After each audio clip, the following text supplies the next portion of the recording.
இப்போ பரிகாரங்களை பார்த்துருவோமா? என்னங்க என் ராசிக்கு நல்லா இருக்குன்னு தானே இவ்வளோ நேரம் சொன்னீங்க, இப்போ பரிகாரம் பண்ணுன்றீங்களே அப்படின்றீங்களா? பண்ணலாங்க. நம்ம வந்து ரொம்ப எனர்ஜெட்டிக்காக இருந்தாலும் ஒரு நல்ல ஒரு எனர்ஜியான ஒரு ட்ரிங்க் குடிச்சிட்டு நம்ம கிளம்பினோன்னா இன்னும் கொஞ்சம் நம்ம எனர்ஜி அதிகமாகிற மாதிரி செய்யலாம். குரு பிரீத்திகள் பல வகைகளில் செய்யலாங்க. முக்கியமான குரு பிரீத்தி என்னன்னாக்கா, நீங்கள் வந்து ஆலங்குடி, இப்போ இங்கே எடுத்துட்டோன்னா ஆலங்குடி, அது மாதிரி அந்தந்த வெவ்வேறு ஸ்டேட்டில் குரு பகவானுக்குன்னு அங்கங்கே கோவில்கள் இருக்கும். தட்சிணாமூர்த்தி கோவில்கள் இருக்கும், குரு பகவானோட கோவில்கள் இருக்கும். இந்த மாதிரி குருவுடைய கோவில்களுக்கு ஆஸ் அண்ட் வென் பாசிபிள் எவ்வளோ அடிக்கடி முடியுமோ போகலாம். ஒரு வியாழக்கிழமையில் போனால் ரொம்ப ரொம்ப நல்லது. குருவுடைய நியூமராலஜி நம்பர் வந்து 3ங்க. அதனால் 3 அல்லது 21 அல்லது 12 அல்லது 30 அது மாதிரி, அதாவது இந்த டிஜிட்ஸை கூட்டினா 3 வர மாதிரியாக அத்தனை விளக்குகள் ஏற்றலாம், அத்தனை பிரதட்சணங்கள் செய்யலாம். இது எல்லாமே நல்ல பலனை தரும். குரு அப்படின்னு பார்த்தோன்னா குருவாயூரப்பன், தட்சிணாமூர்த்தி, காஞ்சி பெரியவர், ராகவேந்திர சுவாமி, சாய்பாபா, அல்லது நீங்கள் குருஜி அப்படின்னு வணங்குறவங்க இருப்பாங்க, ஜீயர், அது மாதிரி எந்த குருவானாலும், ஈவன் உங்கள் ஸ்கூல் டீச்சராக இருந்தால் கூட பரவாயில்லைங்க, அவங்க எல்லாருமே குருஸ்தானம் தான். இப்போ நான் முதல்ல குறிப்பிட்ட இந்த 5 கடவுள்லாம் இருக்காங்களே, இந்த கோவில்களுக்கு ஆஸ் அண்ட் வென் பாசிபிள் போகலாம். குறிப்பாக குருவாயூர் போனீங்கன்னா அது ரொம்ப பெஸ்ட்டு குரு பிரீத்தி.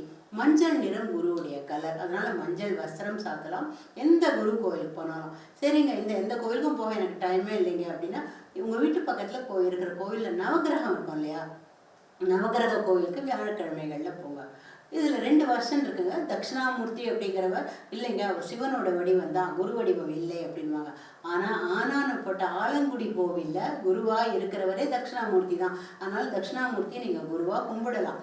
வியாழக்கிழமைகளில் நவகிரகம் சுற்றிட்டு முடிஞ்சால் 3 மடங்குகள், 3, 12, 21, 30 அது மாதிரி 3 மடங்குகளில் டிஜிட்ஸை கூட்டினா 3 வரா மாதிரி அந்த நவகிரக சந்நிதியில் அல்லது அங்கே அதுக்காக ஒதுக்கப்பட்ட இடத்துல நெய் விளக்கு ஏற்றலாம். 3 அல்லது அதை நான் சொன்ன மாதிரி டிஜிட்ஸ் கூட்டினா 3 வரா மாதிரி நம்பர்ஸில் விளக்கு ஏற்றிட்டு நீங்கள் வந்து சில பேர் என்ன பண்ணுவோம், அந்த வெள்ளை கொண்ட கடலை அது வேண்டாம், கருப்பு கொண்ட கடலை, கருப்பு கொண்ட கடலை முடிஞ்சால் மாலை சாத்தலாம், ஊற வச்சு மாலையாக சாத்தலாம், இல்லை சுண்டலாக செய்து கொடுக்கலாம். இல்லாட்டி நெய் விளக்கில் 3 அந்த கருப்பு கொண்ட கடலையை போட்டுட்டு நெய் விளக்கு ஏற்றினீங்கன்னா அபரிமிதமான நற்பலன்களை எதிர்பார்க்கலாம்.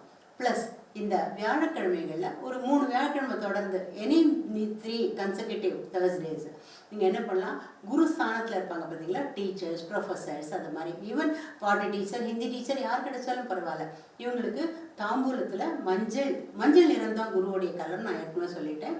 மஞ்சள் வச்சு மஞ்சள் பூ, மஞ்சள் பழம், முடிந்தால் மஞ்சள் ப்ளவுஸ் பீட், முடிந்தால் மஞ்சள் ட்ரெஸ்ஸு கூட வைக்கலாம். நீங்கள் ப்ளஸ் 30 ரூபாய் வச்சு அவங்களுக்கு கொடுக்கலாம். இல்லைங்க அவங்க ஏதாவது தப்பாக நினச்சிட்டாங்கன்னா என்ன பண்ணுறது அப்படின்னா, ஒன்றும் வேண்டாம், கோவில் எடுத்துகிட்டு போங்க, கண்ணில் ஆப்ட 3 பேருக்கு கொடுத்துருங்க, அவங்க சந்தோஷமாக வாங்கிப்பாங்க. இதுதான் பெஸ்ட்டு குரு பிரீத்தி. இதை நீங்கள் செய்தீங்கனாலே, இதை நீங்கள் தொடர்ந்து செய்தீங்கனாலே குரு பகவானோட முழு அருளுக்கு நீங்கள் பாத்திரமாகலாம். Good luck.